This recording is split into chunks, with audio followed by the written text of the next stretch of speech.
Arizona football looks very good, but there are some questions emerging about the offensive line. What does that mean, and how can Arizona counteract that?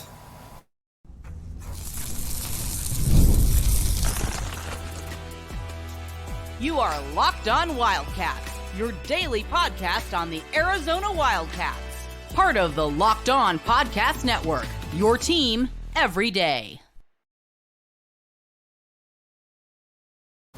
I'm your host, Mike Luke, and thanks for keeping it locked on Wildcats. This show is brought to you by Gametime. Check it out. Download the Gametime app today. Use code LOCKEDONCollege for $20 off your first purchase. Terms do apply. Check it out. You know that it is good with Gametime. Okay, now, Arizona is a top 25 preseason team for a variety of reasons, which we have been over and over and over. Noah Fafita, T-Mac, an underrated defense, great wide receivers, running backs, you name it, etc., etc., etc. But there is a concern that has emerged through about a week, and that is the offensive line. Okay, now, as we've talked about a ton, there are four very, very good starters, and we're going to break that one down into in depth here in just a second. But with Jonas Avenea, Wendell Moy, Leif Magnuson, Josh Baker, all those guys, very good. And, there's varying levels of good, but I think that they are all very good. After that, though, there are a ton of question marks, and it'll be interesting to see how Arizona does counteract all of that. Now, first, let's talk about the four that we know are good. And the first one is Jonas Avenea. Listen, when Big Jonah stepped foot on campus for the first time, he looked drastically different than I think about any lineman that I've ever seen step foot on campus here. And Jed Fish talked about that. He said this is a player that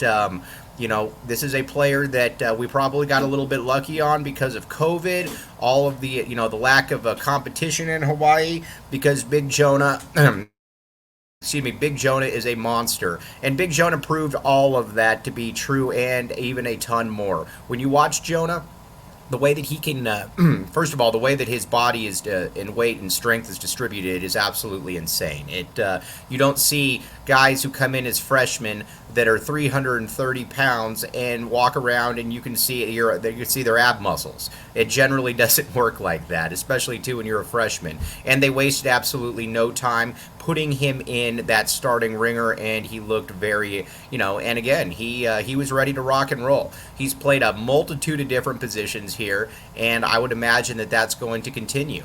The first one, obviously, he played guard as a freshman, and figuring that one out. Then last year he played right tackle. He is on a lot of different first-round NFL draft projections, and I would put him at left tackle here because, again, you lost Jordan Morgan, who was a first-round pick. Jordan Morgan coincidentally being put in at guard. But either way, the point stands that I would put Jonah. He's your best lineman by a mile. I would put him at your most important position. I would move him to left tackle. We'll see what happens. Josh Oglesby is obviously very, very good at what he does, though. So I'm not going to question that, but I would put him at left tackle. Now, the next one then in line is Wendell Moy.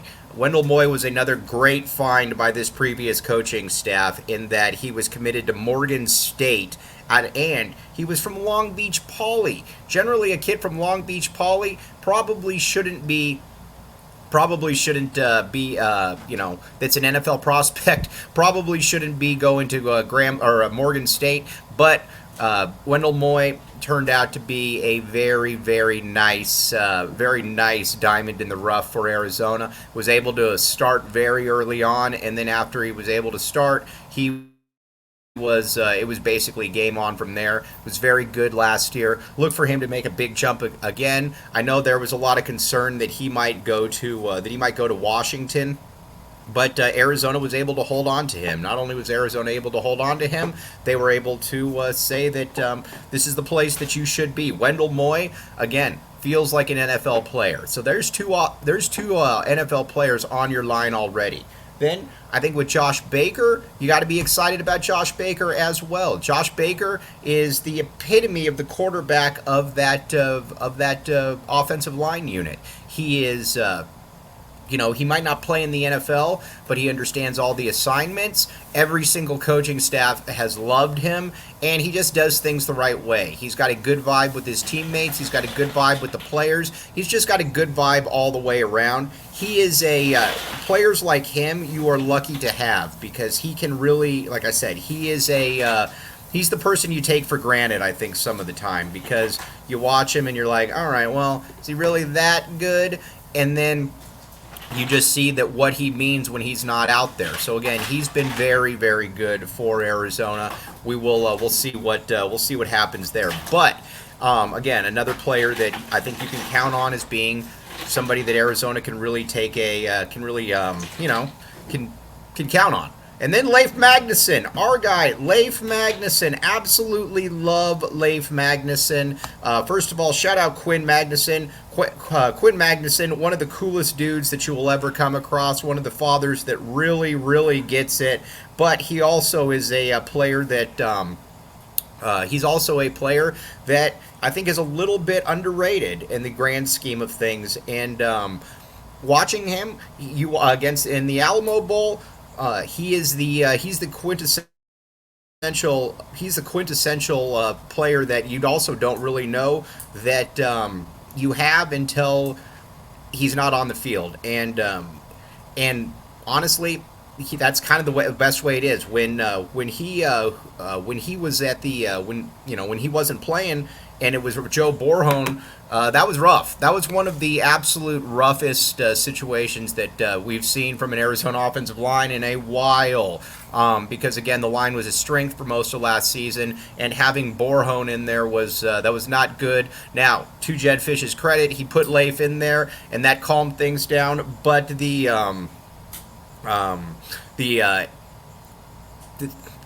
you know that you're in a good spot with him. You know you're in a good spot with him. But those are your four, and those are your four. Now there's a lot of questions here. Those four, you got two guys who will play in the NFL, two guys that I think are very good college players. But after that, you struck out on a lot of guys that I think that you were hoping that you would be able to hit on. Like we talked about before, Tylen Gonzalez, not really not that dude. Elijah Payne, not that dude. Rhino, they want to be that guy, but I also think that it's fair to say that it might be a little bit more difficult for him to get out there. They're trying to give him as much snaps as possible. I just don't know that that's going to really work. Now, Alexander Deuce, this was somebody that the previous coaching staff was very, very high on with the Deuced boost. But he hasn't looked the part. He didn't look the part in spring, and so far in fall, they're trying to rotate him in. Hasn't looked great. And, he's really big. He's a mammoth individual, but I also don't know that he is going to that he's ever going to really contribute here in a meaningful way. Then Shonko, obviously ASU transfer. He's fascinating he's fascinating, and not only is he fascinating, and he is I don't believe that he's better than any of the guards, but he's been given a lot of responsibility in camp, and he's looked pretty good. I mean, decent for it. I don't want him starting, but he at least gives you a little bit of an edge. So there's that. But overall, you got four linemen that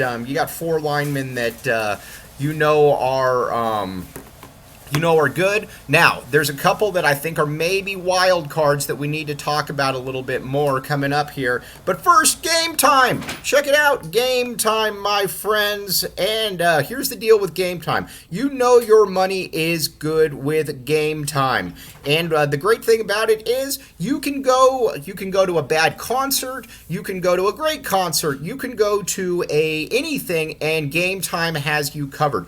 Download the Gametime app today. Again, use code LOCKEDONCollege for $20 off your first purchase. And here's the other thing. It comes in clutch at the last second. I can't tell you how many people have used this, and they're like, man, I wish I'd used this sooner. Check it out. Download the Gametime app today. Use code LOCKEDONCollege for $20 off your first purchase. Again, you will thank me later for this. I know a lot of people that that have used it, and they've been very, very happy with it. So again, check it out. Check Gametime. You will thank me later. Thanks for keeping it locked on Wildcats and making this your first listen of the day. I'm your host, Mike Luke. All right, now let's talk about Ryan Stewart. Ryan Stewart came over here from San Jose State. Here's the deal with Ryan Stewart. Ryan Stewart, this coaching staff has always liked, but he's been injury prone. He's been injury prone a lot, and he's been not only has he been injury prone. He just hasn't been able to get out on the field. But this coaching staff does like him. He's a backup, but he's a backup at multiple positions. And that's what Arizona needs. Can you get somebody solid? Can you get somebody solid there that just kind of looks the part at least? And I think that's what they're continuing to look at. But Stewart kind of going to be a jack of all trades. He's backing up. Josh Baker. He's also been backing up at the guards. He's solid. Again, not going to start, but he's solid. I think you feel okay with him. Some of the other players that we've talked about, Jonah Rodriguez, not off to a great start. Hasn't been playing a ton. And I think that the one thing about him is he's a player that, hopefully he can emerge a little bit in camp. Haven't really seen it yet. I know that there was high hopes for him, but haven't really seen it a ton. Michael Wooten has been a backup as well, and I think that's kind of where we're at with a lot of the offensive linemen, is that you've found some backups, you've found some guys that really can't play, but you also don't know exactly where all these players are going to make their mark. So you're really, really stretching for that fifth offensive lineman. As we all know, you would have loved Polito to be that, but obviously, life comes at certain people in different ways. So what is that case? And then I don't know exactly what the deal is there, but we're going to find out. Now, I think the big thing is you're going to see a lot of two tight end sets. And if you're Arizona, I think you're more than okay with that. We've talked about it before. Tight end is going to be a really, really important part to this team. With this tight end unit, you know that you've already got Kean Burnett, who we've talked about for the past couple shows. He has looked really, really good during all of this. And not only has he looked good, he's looked like the player that I think a lot of people thought he was going to be coming out of Servite High School. Just dynamic, making catches. He's also the guy that I think you want to see be able to get out into the open field and be able to catch passes. And if you're going with a two tight end set, which I think that Arizona is going to do, I think it's easier to get away with that. Now, as far as some of the blockers, some of the blocking tight ends go, Sam Olsen. This coaching staff loves Sam Olsen from San Jose State as well. Going to stay in, and I think he's going to be a blocker, but he's also shown that he can catch the ball. And when you've got somebody that has shown that they can catch the ball, they are they're going to be a real force to be reckoned with. Olsen is able to just kind of be that consummate, reliable player that I would imagine is going to stay in to block a lot.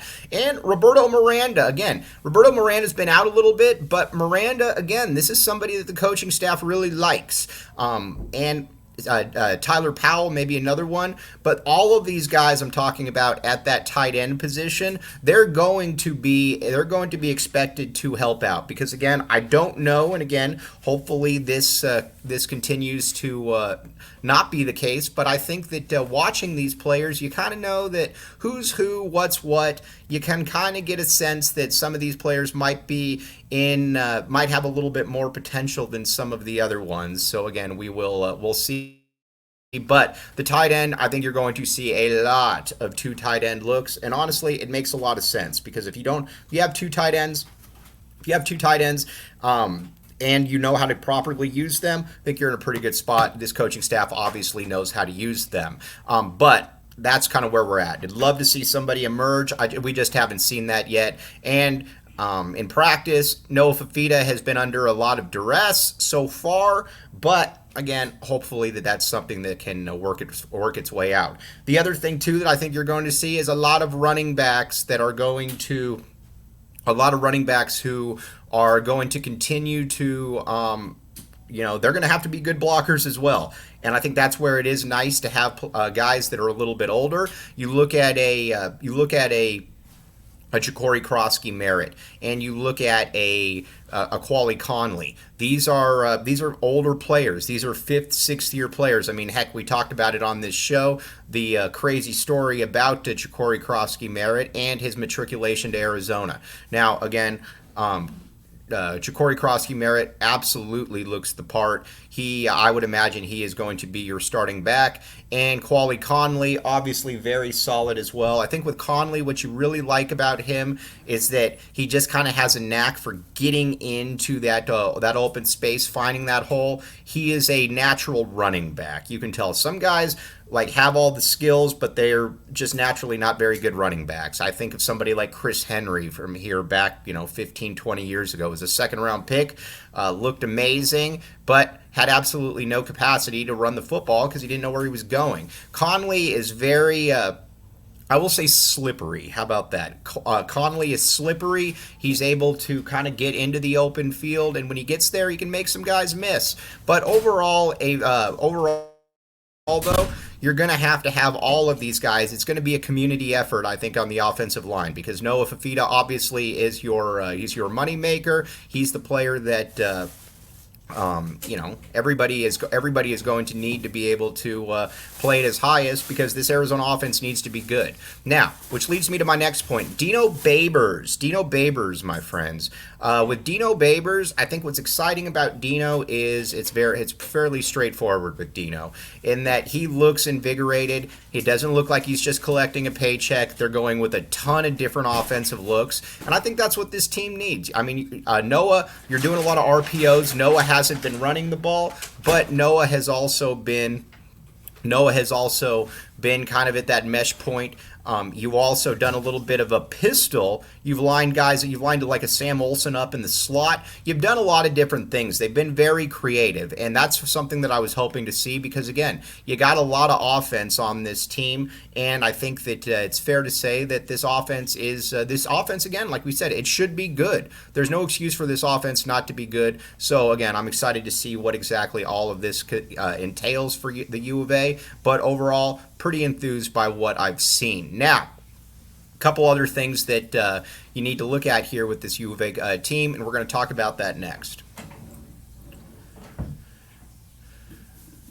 Thanks for keeping it locked on Wildcats and making this your first listen of the day. I'm your host, Mike Luke. All right, now, what else do you need to know about the U of A? All right, thanks for asking. I think a big part of this, too, is on the defense. The defense has looked good so far. I think with this defense, it's fair to say that they should have big-time expectations. Again, I'm not counting on this to be a top 5 defense in the country, but I am counting on this defense to be a top 4 defense in the Big 12. I think you got all the pieces. We talked about it. The DBs continue to shine, and Owen Goss is at the top of that list. This is one of those ones, a lot of times you can't judge a book by its cover. Yes, he was all Colonial Conference at Colgate, but he has shown an ability to be able to get in the box, to be able to make plays, and not only be able to make plays, but be able to kind of be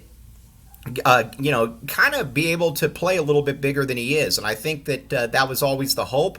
But the linebacker spot, Arizona has looked good. They've looked big, and that was something that we were all going to be looking at, is how would they look and all of that. So far, Arizona has looked very good on at the linebacker spots. And on the defensive line, the only concern, I think, again, is that it is outside of the starters, they're small. You can definitely see that this isn't like last year where it was you were bringing in a Tia Savea or a Tyler Manoa, or you had a Big Bill Norton. You don't have a lot of those guys. I like Bear Anderson, but Bear Anderson's a smaller dude, along with Kevon Darton. I could even see something where this coaching staff maybe starts a Chuba May, and you put Kevon Darton next to him. I could definitely see something like that being the case, and that would obviously be something that I think this coaching staff could be interested in, because Isaiah Johnson would be that great guy. I mean, as big as he is, he'd be a great guy to come in as kind of that backup defensive tackle. You need dudes like that, and I'm excited to see what they can do. But again, this defensive line is not nearly as big as it was last year, but you can also make the case, too, that the linebackers might be better because you're going to have more guys out there. But I expect this defensive backfield. Listen, I know you lost Ephesians Prysock, but I expect this defensive backfield to be even better than it was, and I think that's going to make up for a multitude of sins. Overall, though, I like the defense. I think the defense is really solid, to be honest. I don't look at anything. I don't look at this defense and say, ooh, there's a glaring hole. Now, again, there's some concerns, but overall, I think this defense is going to be really good for Arizona, and you can kind of tell Dwayne Aquina, coaching staff, they like what they have. And, anytime a coach talks about, it's up to me, or, to be able to get these guys, I got enough talent, you generally know that there's probably enough talent to go around. So that's an exciting part in all of this. But, back to the O-line, through a week of camp, that's my biggest concern, is where, again, you got 4 dudes. Granted, they'll look a little bit better because 2 of the guys have been out a little bit, but that's the concern. Everything else, wide receivers, I'm fine with. Quarterback, obviously great. Running backs look fantastic. Tight ends, yes. And overall, the defense. Now, on tomorrow's show, we're going to talk a little bit more about some of the players that we haven't talked a ton about, that were kind of wild cards coming into the year, what exactly Arizona should do with them. But I'm going to keep saying this. This is a top 25 squad. This is a top, in my opinion, they are underrated. I think they're going to win the Big 12. Listen, I know that anytime there's questions about the O-line, you have to get that one. But it's also not like this is a version. It's not like there's no talent there. If I've got 4 really good ones, granted, there's not a lot of margin for error for anybody to get hurt. But overall, if I've got this kind of talent, I can make things work, and I think that's where it's at. It's a very good team. I believe it's a top 15 team that should be able to hang in that top 10 status. And honestly, this coaching staff has been very impressive so far. From Dino Babers to Dwayne Aquina to Brent Brennan, they just look like they're all kind of working on the same, they're kind of all pulling in the same direction, which is something that you don't always see. And I think it's something that I think sometimes players, coaches can take for granted. And I don't see that being the case with these guys. They also know, too, the time now is to strike. Listen, there are some things you can't control, like how quickly will T-Mac come back from that injury, and, things like that. But overall, you got more than enough talent. You've also got a quarterback in Noah Fafita who is able to, if you get open, Noah Fafita is going to be able to get you the football. And I think that's a big thing about all of this. Jeremiah Patterson, again, we're going to continue talking about him. He has been an absolute stud during camp. And, I think with he's in the role that I think Kevin Green was probably going to be in. But Jeremiah Patterson, Arizona has had absolutely no concerns about where Jeremiah Patterson is, and that's been an exciting part of this. But overall, good stuff. Get out there. Like I said, practices are open. They're in the morning, generally at either 7:10 or 9:40. And again, it's cool. It's Brent Brennan's an open coach. He's a good dude, and there's a lot to be excited about. But on that note, though, we'll be back with you tomorrow. Very much appreciate you making Locked On Wildcats your first listen of the day. Again, I'm your host, Mike Luke. Bear down, back the A, and we will be back with you tomorrow again. Fall camp is here, and we have a good football team, so let's enjoy it. We'll talk to you tomorrow.